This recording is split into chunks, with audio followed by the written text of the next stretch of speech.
Hello，大家好，欢迎来到007，告诉你留学那些事。然后这一期呢，我们会请 David 去跟我们聊聊这个 Trinity College然后 Welcome David. Thank you very much. It's good to be here. I prepared a joke to start our show. Okay, hope it doesn't fall flat. A social science engineer and a theology student were all in a plane that crashed. And they are now all in heaven, and God is sitting on the great white throne. God addressed the social science student first. What do you believe in? The student replies, well, I believe in power to the little people. I think people should be able to make their own choices and about things that no one should ever be able to tell someone else what to do. I also believe in feeling people's pain. God thinks for a second and says, okay, I can live with that. And come and sit at my left. And then God addressed the engineer student. What do you think he's going to say? Well, that's a good question. What would he say to the engineering student? I guess he'll ask the engineering student, what's good? What's good? Okay. So the engineer student replies, well, I believe that the combustion engine is evil, that we need to save the world from CFCs, even though I don't know what that is. And that if any more fuel is used, the whole earth will become a greenhouse and we are all gonna die. God thinks for a second and says, okay, that sounds good. Come and sit at my right. God then addressed the Trinity student. What do you believe in? And he replies, I believe you are in my chair. Okay, I'm not a good joke teller, but the point of a joke is prove that now we can joke about Christianity, but back then I would probably be sentenced to death. So I know you are a big fan of Christianity history, and my question to you is, how has Christianity been changed, and what's the future of it? Well, I wish I knew what the future was. In terms of how it's been changed, I think Christianity always changes with the cultures in which it lives. And it takes over from those cultures those things which Christians, people, value, things they can't give up or aren't challenged to give up. So Christianity evolves differently in different places and different cultures. There are some things that are always the same for Christianity. I think that Jesus says that you love God and you love your neighbor as yourself. And I think that's always the case with Christianity. But the way in which you express that love is going to depend on the culture in which you are placed. I think you're right. I think that joking about God wasn't always tolerated. Sometimes it got you in trouble with the authorities. But I don't think that that's really authentic. I think that the material of faith is inherently it's valuable, and yet our approach to it is always in terms of uncertainties and probabilities, and therefore we have room for humor and room for doubt, as well as we got room for faith. So I don't know about that theology student saying, "I think that you're sitting in my chair." I think he would probably fail. I think he'd fail the exam. But we could laugh. We could laugh. So I'm always curious, how did Christianity spread so fast over the world, and how did the church achieve that? Initially, I think Christianity spread until it was associated with political power. I think it spread because it answered people's life questions. It helped people with the puzzles of their life. People are put in situations of uncertainty and stress and anxiety, And I think Christianity addressed that anxiety, addressed that stress for many people. It grew slowly but exponentially. It grew like a geometrical progression. It was 2, 4, 8, 16, 32. Compound, yes. And that happened until Christianity was adopted by political power. The Roman Empire accepted Christianity and made use of it to organize society. That certainly changed the assumptions. It became necessary in order to succeed in the world to become a Christian.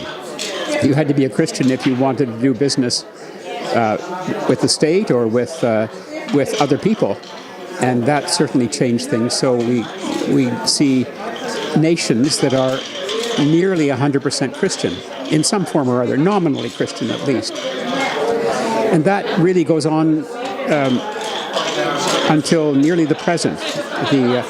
The retreat from Christianity is actually a recent thing. And I think it's partly due to the fact that we don't have the coercive power over us that our ancestors did. We don't have to do things because someone above us tells us. And I think Christianity has lost some of its power to answer existential questions, to answer the questions about life that are important for people here and now. Christianity can be very hidebound, It can be very, we're doing the same thing today that we did yesterday, which is what we did before. And maybe things have changed. We need to do things differently. Okay. So do you have a degree on theology? Do I have a degree in theology? Yeah. Oh, I've got several, actually. I think I have 3 degrees in theology. I don't know whether that makes me much better, but I confess that I've studied theology and I've passed my exams. And I didn't get expelled, and I got my degree. So yes, I do, and I try to teach, which means that I have to organize my thoughts so that students can appreciate them. That's a challenge. So let's first talk about what theology is. Well, the best definition is, I got 2 definitions. The first one is it's the science of God and all things in relation to God. So it's about everything, but in relation to a being which is beyond God. The other definition is that it's faith, the faith we have inside us, our trust in God, but seeking understanding. Yes, we believe, but what about our unbelief? How do we explain the world given that we have faith in God? So 2 definitions. One is based on the subject matter. Theology is about everything. And the other one based on our approach, our method, and that is seeking understanding of what we already believe. But what do you specifically learn? Well, I do history, so I get to read old texts and to ponder why people in other times wrote what they did, and to help students try and understand that. It isn't that I agree with everything, but I learn an enormous amount from wise people who lived in ages past. And I guess I'm just grateful for that. Some of my colleagues try and do theology in the present, and I think that's important. But I'm off the hook a little bit because I can rely on history, and I can say, so-and-so explained it this way, so-and-so explained it this way, so-and-so explained it this way. And I can offer that as a possibility for us too. Let's talk about something more practical. After you graduate college or get a theology degree, what can you do? What kind of person with the... Well, I guess the primary population of students are going to go into church ministry of some kind. Most of those will be in church leadership. They'll be priests, they'll be parish ministers, they'll be working in Christian agencies, trying to help people. Some people take it just for the interest. Some people are there because they are curious about what we study, and they're often quite surprised by what we study. So it's a Why they are surprised? it's a subject matter that's interesting on its own. Well, why are they surprised? I guess because they assume it's all cut and dried and there are a series of right questions and right answers. But as you study it, you realize that sometimes the questions are more important than the answers, and improving our questions may be better than improving our answers. Maybe we've asked the wrong things. It certainly takes a lot of wisdom to navigate around in all these fields. There are four things we study in theology. We study revelation. Christians have a conviction that God speaks. God speaks through a whole bunch of different media, but God speaks, and that's a basic thing. So we talk about revelation. What is it we know from revelation? We also, of course, have reason. All human beings are able to come to conclusions based on their own reason, and they do better in groups when they could discuss things and to argue. But those are ways in which we come to know. The second topic is God. What do we mean by God? God is a being that challenges us in history, is always challenging human beings to strive for peace and justice and the love of the neighbor. So, what kind of a being is that? We don't see God. We hear about God in the Bible, and we experience faith in our hearts. But what kind of a being are we talking about? The third thing we talk about is creation. It's a Christian conviction that God created everything that is, and that's interesting. We know more and more and more through science about how things come to be, and so often in our day we have to say, well, where is God in this picture? And there are a number of different proposals about where God is in the picture about the world, but the mystery of creation is the third thing we study. And the fourth thing we study is salvation. Christians believe that in some way or other God saves people. And so there's a good deal of our theology that talks about what salvation involves and how we can make sense of the idea that God saves. Okay. That's a lot of information. Yeah. And well, how about we talk about management? Something maybe business people are interested in. Churches are one of the biggest organizations of the world, especially Roman Catholic Church. There are so many churches, and how does the management work? Well, again, there are a lot of theories about that, and things are changing. Once upon a time, the assumption was that the leaders knew everything and simply told people what to do. That never really worked perfectly.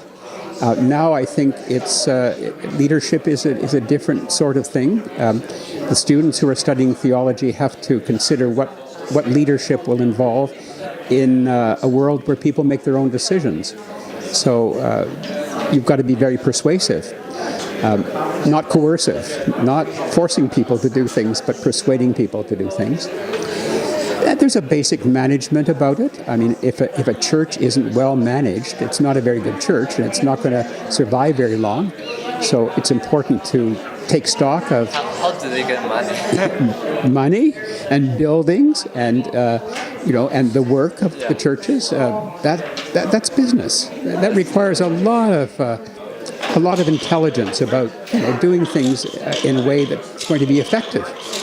And so my students are invited to think about that and to observe best practice. And this is changing considerably. We have a number of options, and not one option fits all. We have different sizes for different projects.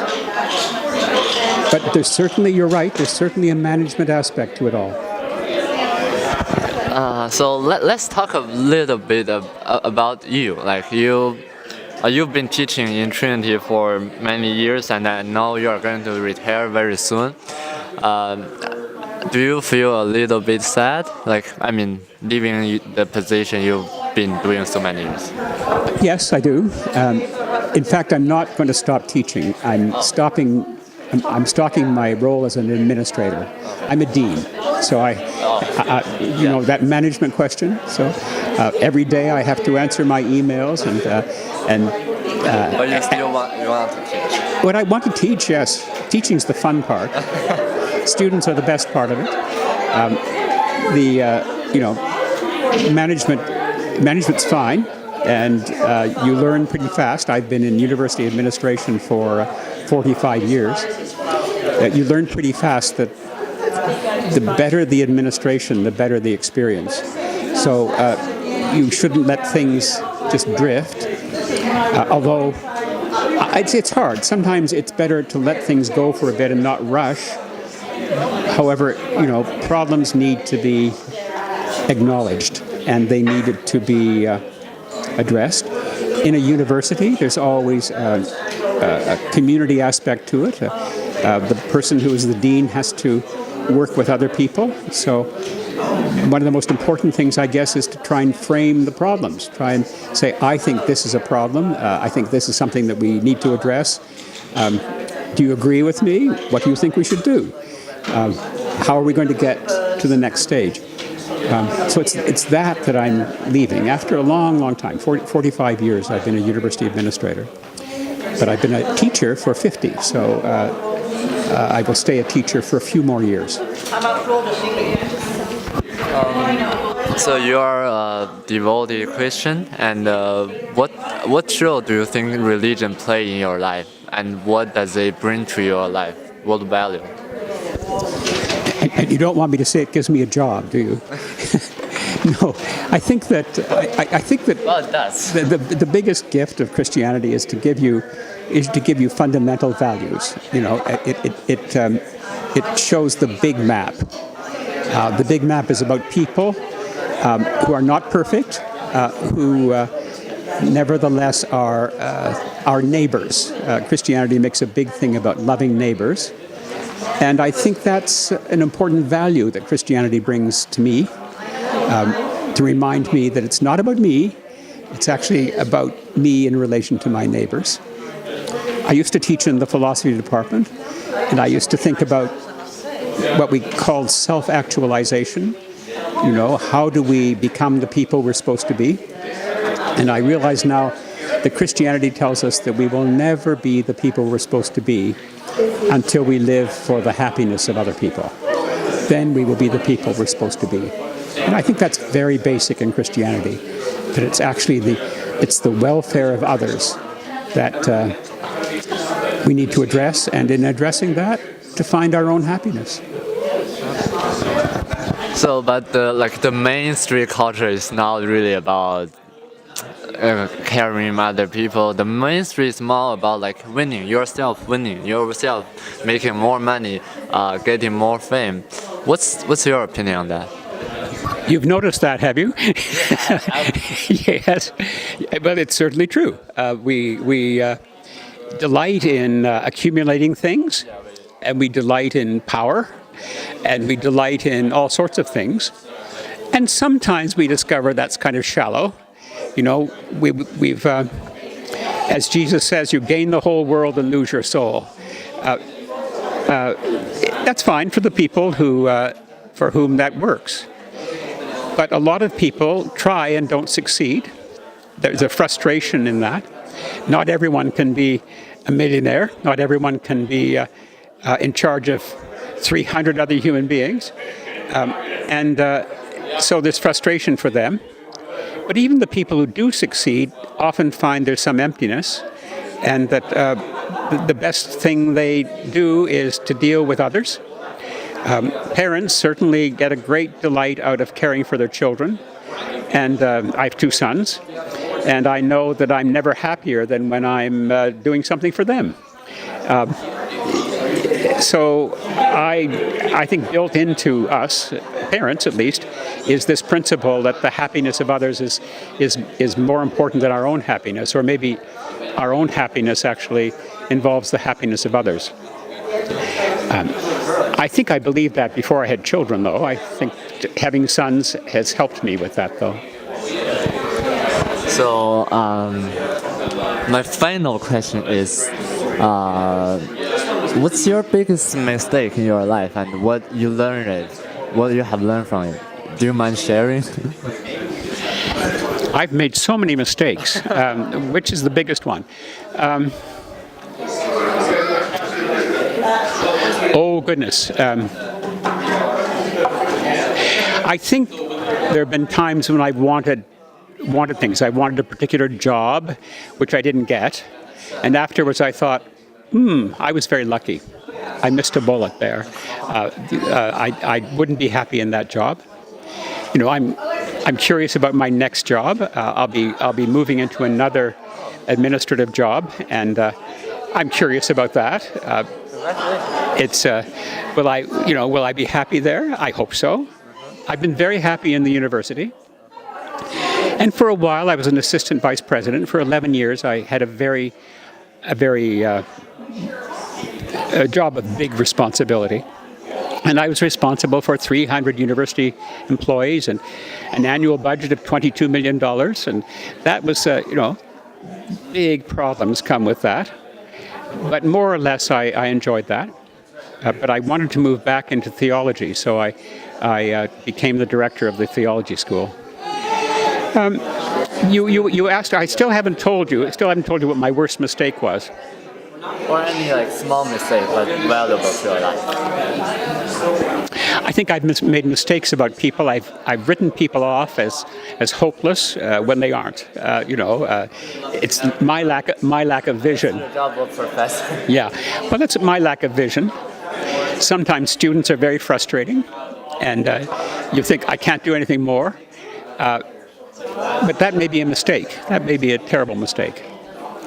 You're responsible for your students when you're a teacher, and I think that you've got to be creative about how you do that. In Canada, in the 21st century, students are free to come and go. So you need to convince them that what you've got to say is worthwhile. Thank you. Thanks, Phil. You're very welcome. Bye.